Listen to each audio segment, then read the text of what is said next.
Fortunate enough to have totally divorced myself from the Christian duality. Anyone who reads my works from Mascom Whole, Adversarial Light, Bible the Adversary, will glimpse that. But as I was mentioning, one of the concepts in Liber Samek is to exhaust yourself in the invocation of your angel. And Crowley mentions bringing it closer, drawing it closer by the vibration of magical voices. Now, the old Greek word, as I wrote in Goetia of Shadows, voices magicae, are vibrations that your brain, that as you're doing it, it can put you in a sense of trance. And it's a very powerful point of magic, because it's something that someone else will not necessarily understand. They'll think it's gibberish or some foreign language they've never heard, some ancient language, but it's activating the sacred and those things that are very intimate to you. That's why you see shadow tongue, and I always write, because it's very important, vibrate the hymns or invocations, even if it's English, vibrate them to yourself and tone them with power. Even if you're whispering, feel yourself going through the motions, visualize it, use your imagination. The imagination is the key to the holy guardian angel, what I call the daemon. Crowley talks about attracting the angel by those vibrations. Now, the point in Thelema when the daemon becomes present is the instinct connectivity. You have this connectivity with your instinct that you've never had before. You know what to do in many situations. And you find that when you don't listen to your instincts and you go the easy route, which usually that's how this happens, then you have failure. And then you realize, I should have listened to my gut instinct. Gut instinct is a kind of connectivity, a kind of USB cable to the daemon in a sense, because you're having that communion.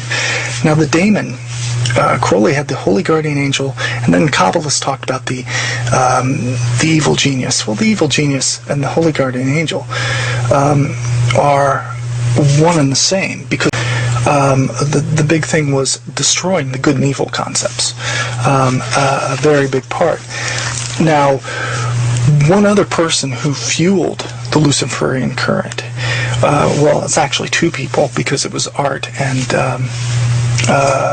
writings, was the Thelemite John Whiteside Parsons, Jack Parsons, and Cameron.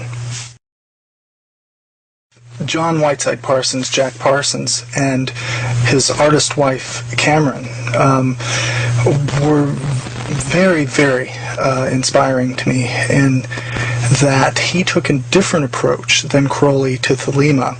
Now, I didn't get into all of Parsons' works, because the whole fallible structure in Thelema for me is the use of the Godhead as Yahweh, or that deity in all of its seeming essence is degrading to the self. The Kabbalistic God is an insult and has nothing to do with really a true Thelemite or a Luciferian, in that That's a jealous god. It's a tribal, small Hebraic god that wanted to kick all the other gods out by usurping different traditions and making him the hero of all of them.